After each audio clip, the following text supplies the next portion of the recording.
Hello and welcome to the Florida Peanut Podcast. I'm Noah Walker with All Things Visual Marketing, and joining me in studio today is Laura Fowler-Goss, the Executive Director and Fearless Leader of the Florida Peanut Federation. And joining us via Zoom is the Lafayette County High School chapter of FFA.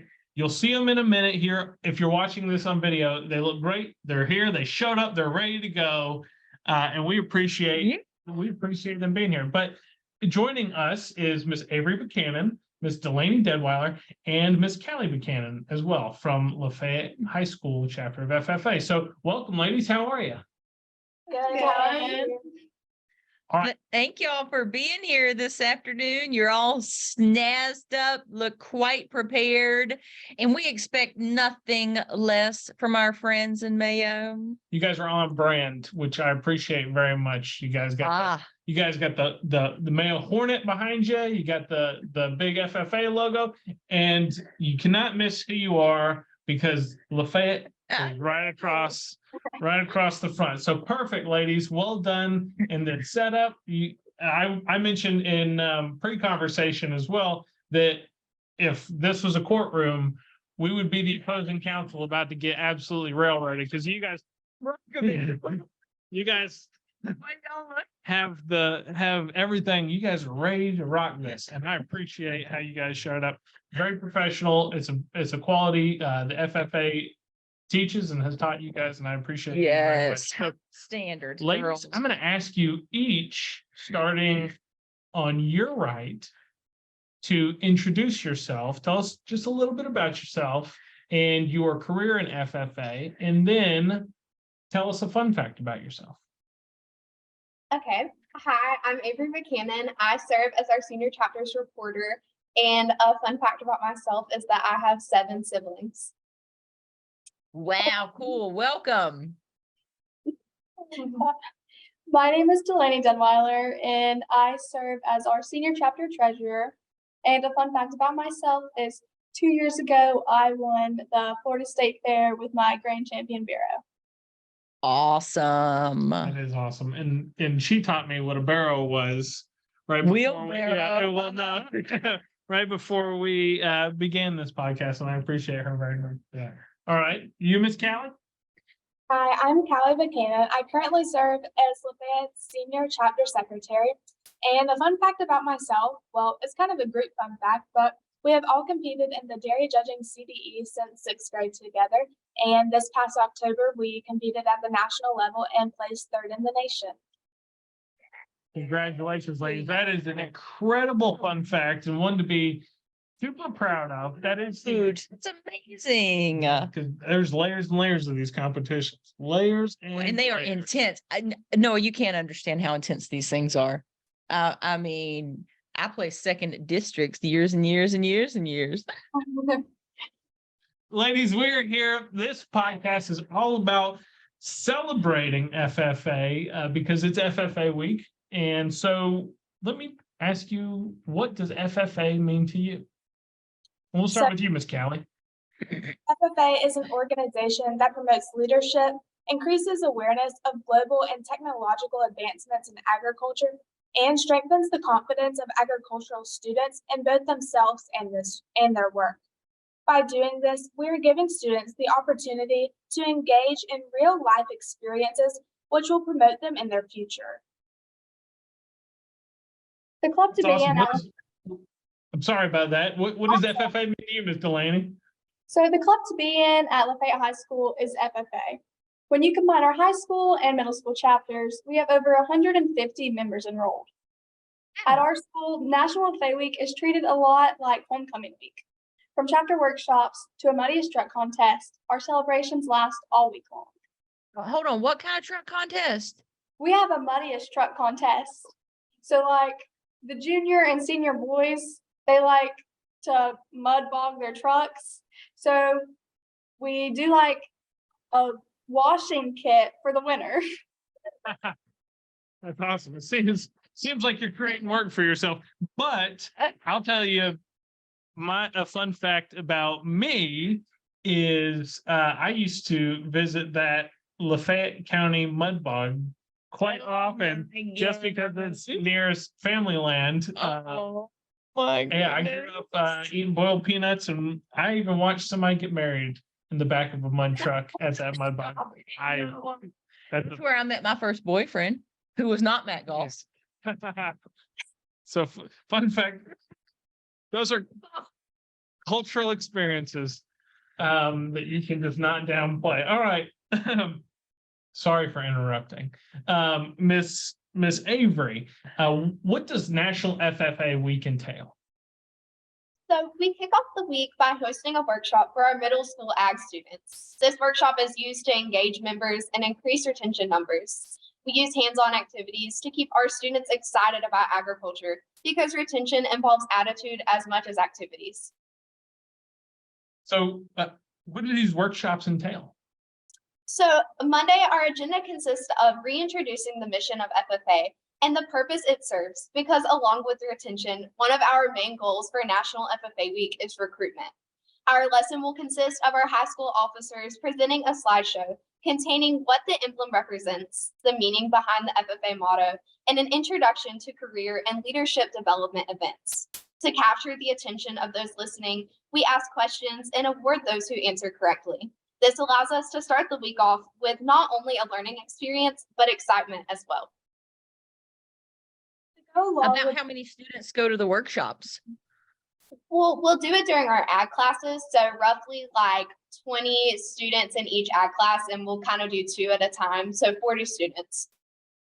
Oh, very cool. That's cool. Miss Callie, did you have something to add to workshops? Yes, sir.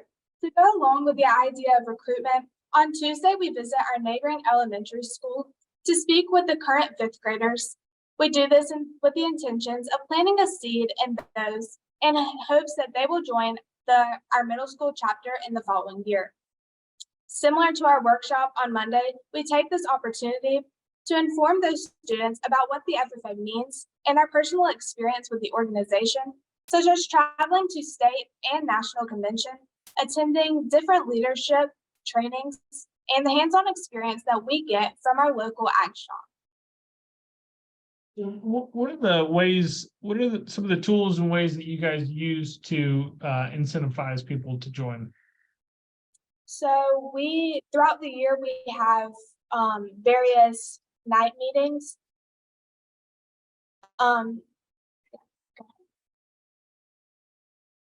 Along with our night meetings and stuff, we use Wednesday to reward those who paid their dues and just for fellowship amongst our chapter and members.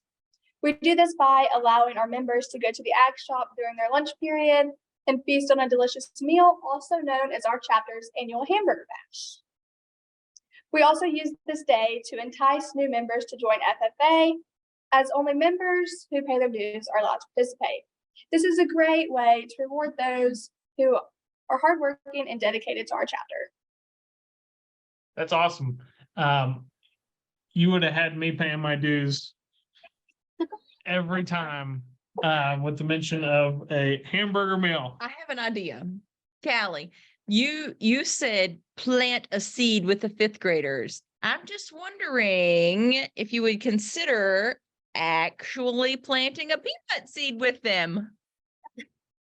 So We can talk about that offline. And I know that you probably have all of the activities already planned up, but if that's something that's within the realm of possibilities, that would be a really cool partnership. that would be. I know in the past, when I was in elementary school, each year we would have our local forest rangers come and plant trees with us. So I think that's Oh, definitely yeah. that we can That's do. more appropriate for February than a peanut. Okay. Maybe Ag Ventures in May with the lady that's so nice, that has the hair that's so perfect, that does the Farm Bureau stuff. You know who I'm talking about? Brenda Gale. Okay. All right. We'll work towards that. You know, other than the recruitment campaign that you do on Tuesdays and maybe planting trees with the 5th graders, what are some other ways that you look to involve the elementary school? Well, we use Thursday as a day to include our elementary school in our National FFA Week activities. By hosting a coloring contest for kindergarten through 5th grade students, we are implementing ag in the classroom for the younger generations. This is a fun and enjoyable way to get them involved and introduce them to the basics of agriculture. One of the coloring pages that we are using for the contest, we made ourselves. One day, we stayed after school at our school's computer lab and designed the coloring page with the FFA jacket. And we made sure that it featured various commodities in our area to inform the students about the importance of agriculture in our everyday lives. Very cool, y'all. Very cool. Now, did you two each color those that you're holding up? We did. Oh, did it take you back to a simpler time in life? I need one of those coloring sheets because I need to visit that some point in time in life from time to time. Yo, yo. Quick question. Are there any, so you guys cater to students, you cater to those around you. Is there any other group that you're catering toward during FFA week that you're educating, that you're putting on events for, et cetera, et cetera? So to round out the week, we like to use Friday to show our appreciation to our teachers who show their continuous support for our chapter. Our teachers are very lenient and understanding towards our in-school practices and absences due to various competitions. Therefore, we want to give back to them by sponsoring and delivering a breakfast for all teachers. We ask our middle and high school parents to cook foods for this meal so that they can show their appreciation as well.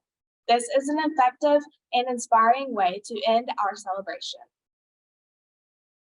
I agree. I agree that food is a great way. Oh, yeah. Always a great way to celebrate and include people. Reward, incentivize. Nothing brings people together like the dinner table.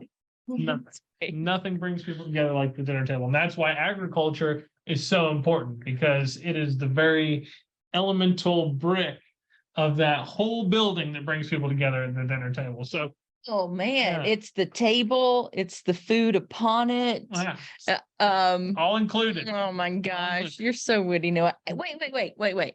This is important. So many things. Is it the same agenda for FFA week year after year, or how often do these events, do they plug and play, or is it something that the officer team comes up with fresh every year, or is it very, like rooted in tradition? So every year we try to make it a little different. We have kind of kept the same tradition of the coloring contest that we started last year. We noticed that our elementary schoolers really enjoyed it, and it really made the older ones, the fifth graders, spark an interest, and we got a lot of sixth grade participation. So we think that that really helped, and we would love to continue this tradition because it did help our chapter out a lot. I would be curious to see over maybe a 5-year period, the recruitment data that would follow that. That would be really interesting, girls. And then I wonder if you stepped it down to 4th grade had a coloring contest, 5th grade had a poster contest, and then see how 6th grade membership comes in. That would be an interesting social science project of its own that could also really benefit the chapter. Absolutely. I'm a dadgum genius. From time to time, you hit it out of the park, Laura. There it is. Well, ladies, I want to thank you for joining us and telling us about what you do for National FFA Week. This has been a very educational set of interviews for me with all of the folks in FFA. So I want to thank you guys for not only joining us, but joining us in such a fashion, because like I said, you guys are on point, you're on brand. We know you're Lafayette. As soon as that camera turns on, you got the Hornet, you got the big emblem, you got everything. And you guys are in your dress blues, the ties all the way up to the collar. You guys did a wonderful job. So let me just say that. So thank you for your time. It's extremely valuable. And I appreciate it. And I think Laura does too. Can you all think of that you may want to add to wrap up this podcast? We would like to thank y'all for taking the time to listen to how Lafayette likes to celebrate. And we hope that you remember that National FFA Week is a time to commemorate the unity that FFA has brought and show our appreciation for those who have paved the way for us. Just like the Florida Peanut Federation is working to promote and market their federation through education and working to improve and develop a thriving peanut industry, we hope to accomplish the same goals, but with our chapter during National FFA Week. Nice. Well done. Thanks. I'll say this for Lafayette County. There are a few more beautiful drives across the state of Florida than driving 27 from Brantford into Mayo, because you get to pass all those beautiful farms right there on 27, the rolling fields, all the hay farms. From time to time, you'll pass a peanut farm or a watermelon farm, Mhm. a couple of old dairies, some still intact, some that aren't, and then some beef farms as well. So it's a beautiful agriculture community, and you guys are Good. raised up into it. Yeah. Yeah. So thank you again for joining us. We appreciate you very much. And that is this episode of the Florida Peanut Podcast. Thank you for joining us. I'm Noah Walker with All Things Visual Marketing, joined in studio by Ms. Laura Fowler-Goss, the Executive Director and Fearless Leader of the Florida Peanut Federation, and these three incredibly professional young ladies from Lafayette High School, Ms. Avery Buchanan, Ms. Delaney Deadwyler, and Ms. Callie Buchanan as well, from Lafayette High FFA chapter. Ladies, thank you again. We appreciate your time. It's extremely valuable, and good luck with all of your endeavors, and where you placed third last national competition. I have all the confidence in the world that one or all of you is going to bring us home a national championship into Florida coming up. So have a wonderful day, everyone. Thanks. Thank you.